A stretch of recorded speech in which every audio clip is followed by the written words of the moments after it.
Bargi dam में हुए दर्दनाक क्रूज हादसे ने पूरे प्रदेश को झकझोर कर रख दिया है। हादसे के बाद मुख्यमंत्री डॉक्टर मोहन यादव खुद मौके पर पहुंचे और घटनास्थल का निरीक्षण किया। मुख्यमंत्री डॉक्टर मोहन यादव ने अधिकारियों से पूरी जानकारी ली और राहत बचाव कार्यों की समीक्षा की। इस दौरान उन्होंने स्पष्ट कहा कि लापरवाही किसी भी स्तर पर बर्दाश्त नहीं की जाएगी। क्या है पूरा मामला, देखिए हमारी इस पूरी रिपोर्ट में। हादसे को लेकर सख्त रुख अपनाते हुए मुख्यमंत्री डॉक्टर मोहन यादव ने बड़ी कार्रवाई की है। Cruise pilot Mahesh Patel, helper Chhotelal Gond और टिकट काउंटर प्रभारी विजेंद्र की सेवाएं तत्काल प्रभाव से समाप्त कर दी गई हैं। वहीं होटल मैकल्स रिजॉर्ट और बोट क्लब बारगी के मैनेजर सुनील मरावी को निलंबित कर दिया गया है। इसके साथ ही रीजनल मैनेजर संजय मल्होत्रा को मुख्यालय अटैच करते हुए विभागीय जांच के आदेश दिए गए हैं। मुख्यमंत्री मृतकों के परिजनों से मिलने उनके घर भी पहुंचे। उन्होंने शोकाकुल परिवारों को ढांढस बंधाया और हर संभव मदद का भरोसा दिलाया। मुख्यमंत्री ने कहा कि इस कठिन समय में प्रदेश सरकार पूरी मजबूती के साथ पीड़ित परिवारों के साथ खड़ी है।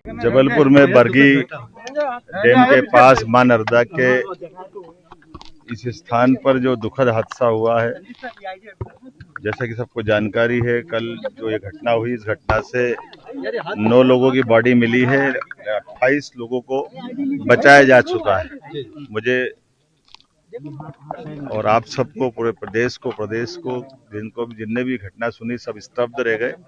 लेकिन ये अच्छी बात रही कि यहीं पास में हमारे इसी घटनाक्रम के जहाँ घटना घटी है, पास में जल जीवन मिशन के भी काम चल रहे थे और वहाँ के लोगों ने भी मिलकर के इस तुरंत बचाने की दिशा में जब लोग लगे, इसके कारण से और साथ ही साथ प्रशासन को जैसे सूचना मिली तो एसडीआरएफ, एनडीआरएफ और हमारे माननीय मंत्री भी यहाँ मौजूद हुए, माननीय राकेश सिंह जी, माननीय पर्यटन मंत्री जी, कल हमने तुरंत उनको यहाँ से रवाना कराया था। और साथ ही साथ यहाँ के हमारे सांसद आशीष दुबे जी, इस अवसर पर यहाँ के विधायक हमारे नीरज जी, सारे जनप्रतिनिधियों के साथ पूरी रात और आज तक अभी तक लगातार लोग लगे हुए हैं। हमारे साथ यहाँ के प्रभारी मंत्री उप मुख्यमंत्री श्रीमान जगदीश देवड़ा जी भी मेरे साथ आए हैं। ये बात सही है कि ये एक तरह समेकित रूप से जो प्रयास किया गया है, जिसके कारण से एनडीआरएफ, एसडीआरएफ, आर्मी के भी जो अच्छे कुशल गोताखोर है, जिनको बाहर से भी बुलाया गया, उनके सारे अधिकारियों के साथ मिलकर के ये जो रेस्क्यू ऑपरेशन चलाया गया, जिसके कारण से 28 लोग बचे, जिसमें एक रियाज भाई तो 4-5 घंटे लगातार पानी में रहने के बाद भी एक तरह से वो, मैं अभी उनसे भी मिल करके आया हूँ। शहर के अंदर जिन जिन के घर में दुखद घटना हुई है, उनसे मिल करके आए हैं।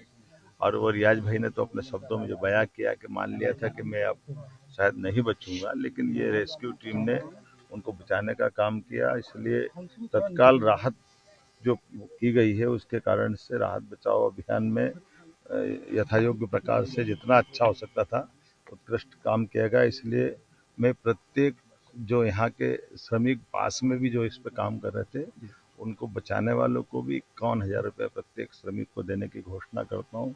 यहाँ के प्रशासन के साथ जिन जिन लोगों ने बचाव दल में जो लगे हैं, उनको भी हम उसी प्रकार से सम्मानित करने वाले हैं।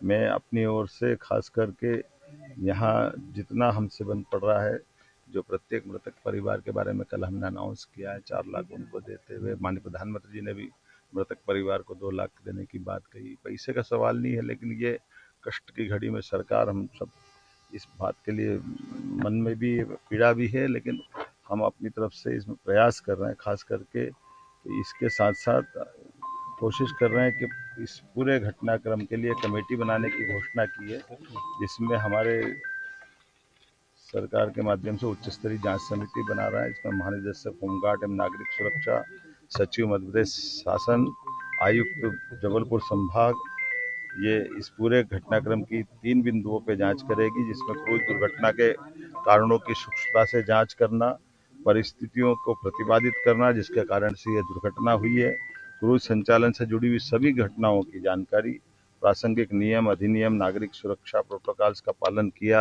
या नहीं किया, इस सारी बातों के साथ भविष्य में फिर कभी दोबारा ऐसी घटना न हो, इसके प्रबंधन के लिए नौका पर्यटन, क्रूज पर्यटन, एडवेंचर स्पोर्ट्स आदि सभी को इस भविष्य में एसओपी तैयार करके हम इसमें कोशिश करेंगे कि ऐसी घटना अब दोबारा न हो। लेकिन मैं एक बार फिर हमारे सभी जवानों को इस बचाव दल के लोगों के साथ, जनप्रतिनिधियों और प्रशासन के साथ, जबलपुर वासियों के भी धैर्य के आधार पर, क्योंकि सारे लोग पूरे नदी के किनारे पूरी रात गुजारते। मैं मीडिया बंधुओं का भी आभार मानता हूँ। आप सबने भी यहाँ अपनी आंखों से देखा है कि अभी भी रेस्क्यू ऑपरेशन खत्म नहीं हुआ है। अभी भी क्रूज को और खींच करके लेकर आए हैं और हो सकता है जिस प्रकार से लोग मिसिंग हो सकते यही कहीं हो।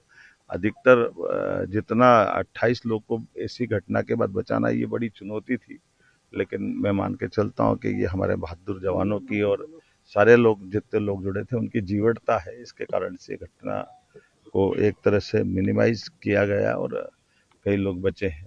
और इस घटना में जो भी दोषी रहेगा हम उसको छोड़ने वाले नहीं, उस पर कठोर कार्रवाई करेंगे। ये मैंने कहा कि इनकी जांच रिपोर्ट आने दो उस पूरे घटनाक्रम में, और ये तो बिल्कुल प्राइमरी तो निर्देश है ही कि जरा भी आपको, यद्यपि मौसम विभाग की जो भी सूचना है